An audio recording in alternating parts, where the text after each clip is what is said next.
En 2006, nos camarades de la classe PAM ont réalisé le film La Shoah dans Lyon, dans lequel ils évoquaient l'histoire de la famille Ehrenreich de Paron. Victime de la Shoah, volonté d'Hitler de tuer tous les juifs d'Europe. Nous allons vous raconter l'histoire de cette famille et notre volonté de la transmettre à tous.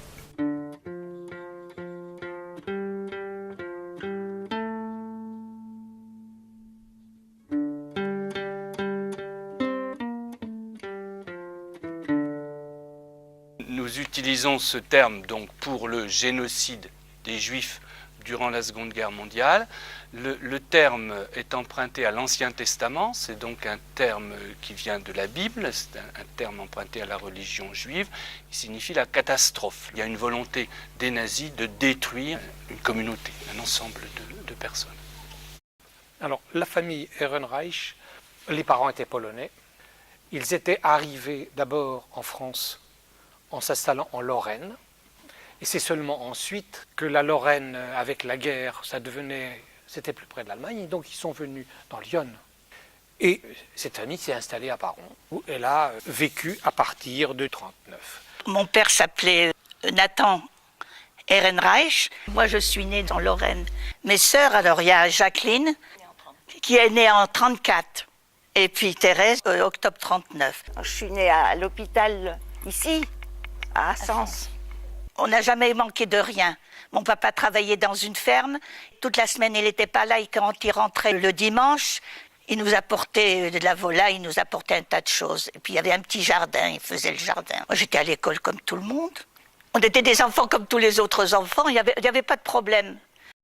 Hoffmann, c'est pareil. C'est-à-dire, c'est un monsieur qui a été recensé.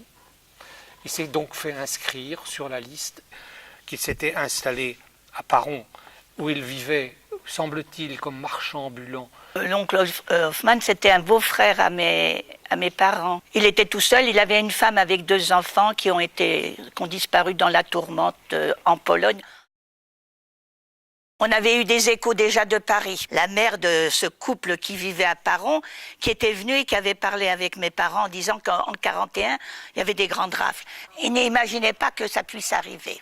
Il y a eu 3 grandes rafles, c'est-à-dire 3 opérations où on a décidé qu'on arrêtait les Juifs et qu'on devait les prendre par surprise, c'est-à-dire qu'on est arrivé chez eux un matin et on les a emmenés. Donc la première rafle, elle a eu lieu les jours qui précèdent à Paris la grande rafle du Veldiv. Dans Lyon, c'est le 12 et le 13 juillet 1942. On sait très bien comment ça s'est passé. Les Allemands décident d'un certain nombre de Juifs à arrêter, des Juifs étrangers. Le préfet régional à Dijon, donc là on passe à l'administration française. C'est là qu'on voit la collaboration. On envoie un télégramme au préfet à Auxerre en lui disant d'arrêter tant de Juifs avec une liste de noms. Le préfet envoie lui-même un télégramme au sous-préfet de Sens, ainsi qu'à ceux qui dirigent la police dans les villes et la gendarmerie dans les campagnes. Tout est top secret, avec une menace très claire, adressée aux brigades de gendarmerie et aux brigades de police, comme quoi s'il y a la moindre fuite et si les ordres ne sont pas bien appliqués, il y aura des sanctions. On les a arrêtés, c'était un lundi. J'avais 11 ans, je me rappelle parce que j'avais des longs cheveux, ma maman était en train de me faire des nattes. C'était la gendarmerie française, c'était pas les Allemands. Et les gendarmes ont sonné à côté, on a dit la famille Ehrenreich habite la maison à côté. Et ils ont dit à mon père de préparer des vêtements et tout. Donc voilà, des gens qui n'ont absolument rien fait d'autre que d'être de religion juive, on les emmène à la prison et là on est en juillet 1942, les enfants de moins de 16 ans, on ne les emmène pas. Donc on les abandonne. Donc il faut très vite qu'ils demandent à un voisin qui veut bien s'occuper d'eux. Et M. Boisselet avait dit à mon père, vous partez, mais les 3 enfants, c'est moi qui les garderai. Le soir, tous les Juifs de Sens étaient à la prison de Sens. Et là, M. Boisselet nous a encore emmenés toutes les 3 pour embrasser les parents. Le lendemain, on réquisitionne un car des Rapides de Bourgogne à Auxerre. Et ce car emmène ces personnes, hommes, femmes et enfants à partir de 16 ans, au camp de Pithiviers.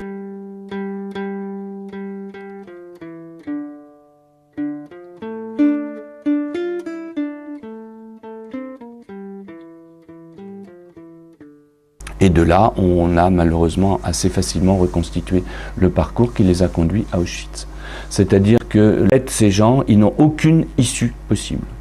Et le 17 juillet, ils partaient déjà pour Auschwitz. Et après,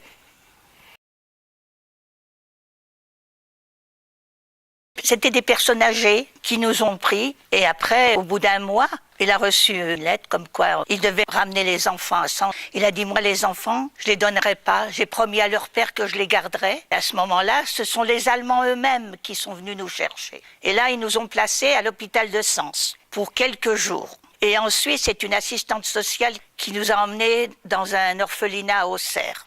C'était ignoble, comment on traitait les enfants. Les enfants étaient très malheureux. On nous a emmenés à la Marque. Je suis arrivée fin août, les classes commençaient au mois d'octobre. J'ai été peut-être 2 mois, 3 mois dans une école rue de Clignancourt. Mais on avait tous l'étoile.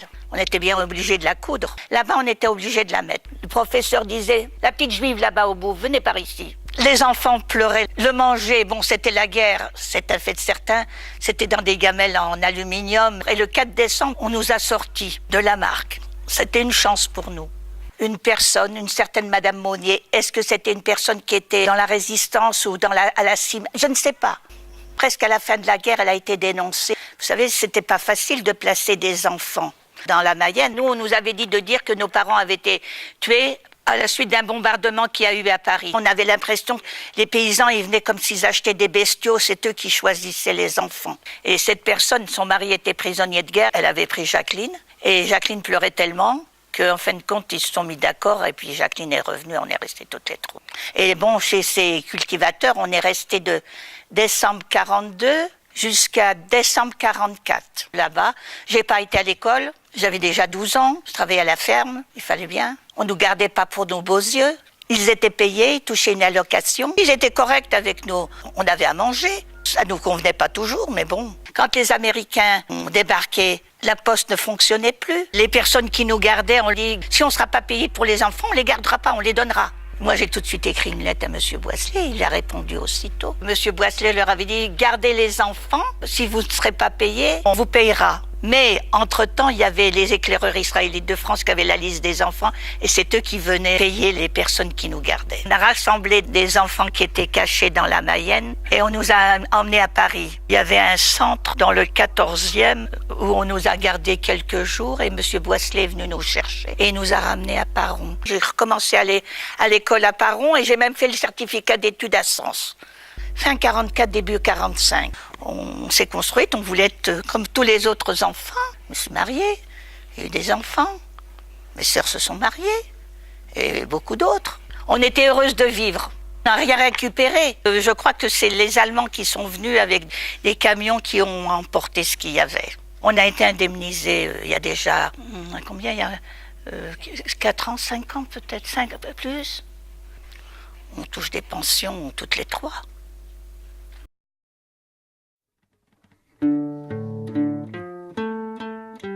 On arrête, on met en prison des gens qui ont volé, des gens qui ont agressé, qui ont tué une personne. Mais mes parents, c'est par la suite qu'on a su, quand on a vu la majorité des prisonniers de guerre et déportés ne sont pas revenus, on a compris qu'il n'y avait plus rien.